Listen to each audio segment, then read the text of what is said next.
Hey, this is the Fight Nerd, and when I'm not busy watching mixed martial arts fights, I'm reading about mixed martial arts fights. But when I'm not reading about mixed martial arts fights, I'm reading comics, which should be as surprising to you as learning that John Fitch holds the records for most wins by decision in the UFC, but that's a story for another day.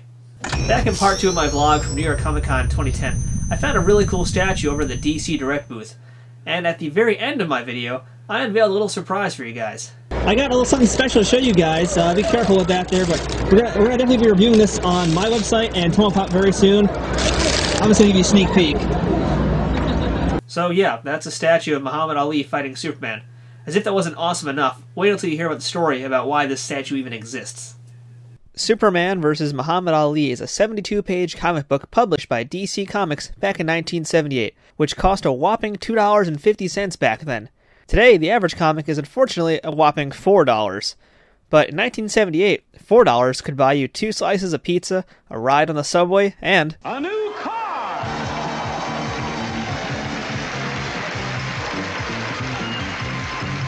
The comic was written by Dennis O'Neil and drawn by Neil Adams. O'Neil wrote for many DC and Marvel titles, including Amazing Spider-Man, Iron Man, and Daredevil, and broke ground working on DC Comics' Green Arrow series. He is also the perfect choice to write about a combat sport-based comic book, as a few years earlier he had begun writing Richard Dragon, Kung Fu Fighter, for DC Comics. Neil Adams, the artist for the book, has worked on way too many comics to even begin listing, but just to name a few, how about Spider-Man, Deadman, X-Men, and Green Lantern? So how did this comic get started in the first place? Well, some say the inspiration was a song from 1975 by Johnny Wakelin, who wrote a song called The Black Superman, all about Muhammad Ali. A year later, Wakelin also wrote a song called In Zaire, which was about the rumble in the jungle between Ali and George Foreman. Whatever it may be, Ali was approached to do the book not long after, with an original date of publication set for fall 1977. Due to various setbacks, the book was not out until spring of 1978, and by the time the book had come out, Ali had lost his title to Leon Spinks and did not regain it until later that year, months after the comic actually came out. The premise of the book is simple enough. DC Comics asked the question of what would happen if the Man of Steel ever fought the greatest boxing heavyweight champion of all time. Before we talk about the comic and the statue, I did a survey of my own to answer this question and talked to a few pro MMA fighters and MMA coaches to get their opinion on the matter. Let's take a look. So, Superman versus Muhammad Ali, who wins that fight? Muhammad Ali, man. How come? How come? Because he's sting and bees, like a bee, and he's gonna move fast. Superman could not get him. I'm gonna have to give it to my man Muhammad. You know what I mean? Superman, he fast. Superman fast. I don't know, maybe Muhammad Ali. How come? Yeah, because maybe knockout, uppercut. Uppercut? Well, I guess it'll be a time there. Because I was about to say, talk about this thing. I'm still giving up to Muhammad. Yeah, he's human and I'm human. There you go. Yep. Porra, Muhammad Ali all the way, rapaz. Ali all the way. How come? Yes. Porra, you see, the world is a little crazy. I know when you imagine Superman would be able to beat anybody. But you have to understand, Superman ended up crippled in a wheelchair. It could happen. You know, it could happen. So I can see Muhammad Ali winning that fight. All right, who would win in a fight, Muhammad Ali or Superman? Superman. How come? He'll be so fast. Muhammad Ali versus Superman, who wins? I say Muhammad Ali because he's real. Muhammad Ali versus Superman, who wins? Superman is, man, that's a Tough one. Tough one, huh? I don't know if the rope-a-dope will work on Superman, though. You know, you didn't emphasize if it was Muhammad Ali in his prime. Nowadays, Let's say it's Muhammad Ali and Superman in their prime, since that apparently makes a big difference. Superman's always in his prime. The comic book would probably beat Muhammad Ali these days. I mean, Well, Ali now has got Parkinson's, so I mean, he can't do much against Superman. No. Woo! Superman with Muhammad Ali. Muhammad Ali, if it doesn't come with a kryptonite on his neck, I'm thinking Superman takes this one. You know, I'm a big fan of Muhammad Ali, so I hope he comes with kryptonite hands on and the gloves. You rub it off and a kryptonite and boom, knock Superman out. That's what I pray for. But I think Superman. Superman? Yeah, I think so. How's he gonna do it? Maybe he's gonna like throw some stick from his eye and gonna burn Muhammad Ali legs. Good strategy. And he's not gonna move, and then he can punch his face. So burn off his legs and punch him in the face. This way. Superman wins, hands down. How come? Well, Muhammad's got great hands, but I mean, he's got, superhuman strength. I mean, Muhammad Ali might be able to sting like a butterfly and fly like a butterfly and sting like a bee, but Superman can fly around the universe really quick. Have you guys seen Superman make a lap around the world? Man, he's pretty fast. Faster than Ali? I believe, when he goes in that speed, In the match between Superman versus Muhammad Ali, who would win? Muhammad Ali was always one of my favorites. So even if he lost, he would still win to me because I've always wanted Muhammad Ali. Listen, I'm going to go with Muhammad Ali because there's few people in the world that I would actually get starstruck on if I saw. And I would be like a little girl screaming if I saw him. I'd be like, oh my God, Muhammad Ali! He did an Ali shuffle. And while Superman's doing the raise on it, out. Man, he's going to do the shuffle and just hit him with the right hand and it's going to be over. All over? All over. Can you do the Ali shuffle for us? No, I can, but no. Superman's going to go look down at the shuffle and say, what the hell is that? And he's going to look back up and there's going to be a right hand in his face. And that's going to be it. So there's your moment of Zen mixed martial arts world. Now, first things first, let's take a look at the cover of this book, which is drawn by Neil Adams. The cover was originally going to be drawn by Joe Kubert, but unfortunately DC didn't like the way he drew Muhammad Ali, so they gave it over to Neil Adams. When they did it with Neil Adams, they liked the way he drew Ali and Superman, but they didn't like the audience that was watching the fight, which was just a plain audience at the time. So instead, they had him redraw the background and popped in tons of celebrities from that era. It's a who's who of its era, with portraits of the Beatles, Frank Sinatra, Don King, Lucille Ball, Dick Clark, Donny Osmond, and a score of others.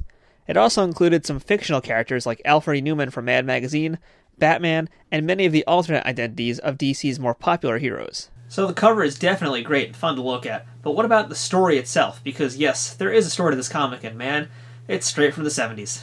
Let's get into it. Lois Lane and Clark Kent are in Metropolis on a tip that Muhammad Ali is in town for a reason that's never really stated. Lo and behold, there he is, shooting hoops with the local youth, when suddenly, aliens. Yeah, not that kind. I'm talking about the 1970s kind with a monochromatic fashion sense. Their leader is Ratlar, and he commands the Scrub. The evil Scrub demands that Earth's greatest champion fight the aliens' greatest champion. If Earth refuses, the Scrub, who are truly the most poorly named aliens in the entire galaxy, will destroy the planet. Superman and Muhammad Ali both volunteer, but Ali says that Superman is not from Earth and has an unfair advantage with his superpowers. With the bold attitude we've come to expect from Ali, he puts himself forward as the obvious choice. So the aliens decide that Ali and Superman will duke it out to see who is the true champion of Earth, and, just to make things fair, will be contested on the aliens' home world of Bodace, which is orbited by a red sun like Krypton that cancels out Superman's powers. How convenient. So, to make the most of the battle, the match will be broadcast on intergalactic television to thousands of other worlds. In other words, this is going to be bigger than Brock Lesnar's UFC fights. So, in the meantime, Ali and Superman head to the Fortress of Solitude, where Ali teaches Superman how to box, which also proves that Superman was just a tough noob all along, since he seems to know absolutely nothing about traditional boxing. So, meanwhile, some stuff happens in space that just isn't really worth talking about, and fast forward to the fight now, where Ali beats down the ever-loving crap out of Superman, but Superman refuses to go down. Somehow, he manages to stay on his feet all through the beating. Finally, Ali stops the fight, urging the referee to call for a technical knockout. Superman then falls face first on the canvas, making the knockout a little bit more than technical. Thus, Ali is set to face the Scrubs champion called Hun-Ya. I don't know who names these aliens, but whoever it is needs to get pepper sprayed. Walk and then spray you? Or just go like that? Shit! I love that clip. Anyway, back to the comic. Ali gets ready to fight Hun-Ya, and he cuts a great promo about it, which is where I really want to talk about the artwork. Neil Adams does great drawings of men in tights, but his illustrations of Ali are always spot on and full of raw emotion, just like the man himself. I love the facial expressions he draws. It really adds a ton of life to the comic, and it shows that Adams had a ton of fun drawing the comic as well. Anyway, Superman manages to recover and disguises himself as Ali cornerman Bundini Brown, which lets him break into the Scrub command ship and sabotage their fleet. Of course, nothing is ever that easy, and Superman gets beaten up once again, left for dead floating in space. Meanwhile, Ali has been taking a beating during all of this and manages to fire himself up by the 8th round, which is when he predicted he would win. Ali not only knocks the alien champion out, but out of the ring as well. But, being the evil villain that he is, Ratlar decides, screw it, and attacks Earth anyway.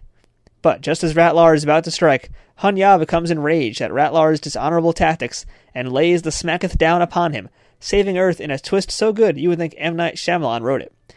Superman is rescued and revived for the 3rd time in this book, Seriously, he's not that super here. And Hun-Ya becomes a new scrub leader and makes peace with Ali, Superman, and the entire planet of Earth. The epilogue shows Ali and Superman in a private moment where Ali reveals that he discovered Superman's identity was Clark Kent, but vows to keep it a secret. The book ends with the two champions embracing and Ali proclaiming, "Superman, we are the greatest." Overall, the comic is actually pretty good. It's fun to read, and it's very well drawn. Definitely worth taking a look at. Now, this book has actually become a very rare collector's item for a lot of comic collectors because, well, it couldn't be republished, partly due to Muhammad Ali's likeness rights and also the likenesses of the other characters that you already saw on the cover earlier in this video. Thankfully, back in December of 2009, DC got it all straightened out and released hardcover reprint editions of Superman vs. Muhammad Ali in the fall of 2010, with one version reprinting the original story at its original Treasury size, and the other a deluxe edition with a new cover by Neil Adams, and as well as some new stuff inside it. So to follow up with the re-release of this comic, DC Direct put out the statue that you saw at the beginning of this video. So let's take a closer look at that, because this review wouldn't even be happening without that statue. This hand-painted cold-cast porcelain statue comes with a logo base and measures approximately 9¼ inches high by about 9½ inches wide and 6½ inches deep, and comes packaged in a 4-color box with a 4-color certificate of authenticity. It's sculpted by Jack Matthews, who also sculpted the Sultry Women of DC series and many Batman statues and maquettes. The statue replicates the iconic pose from the cover in 3-dimensional glory, and captures the energy of the fighters, and takes what could have been a goofy concept and makes it pretty spectacular. The likeness of Ali from the 70s is good, although it's not photorealistic, but really why should it be when it's based on a comic about fighting the last son of Krypton?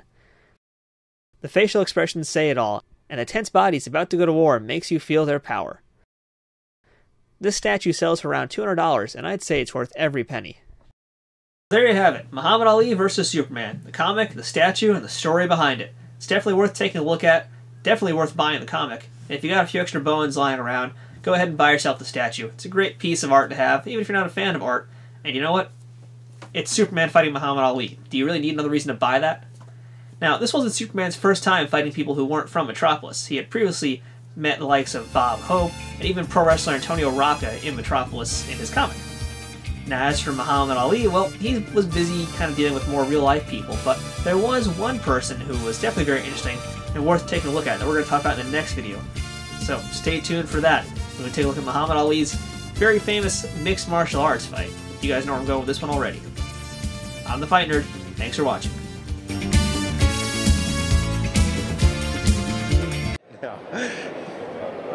That means that we're done. Okay. That blank stare means we're done. It had enough of me. All right, we're good.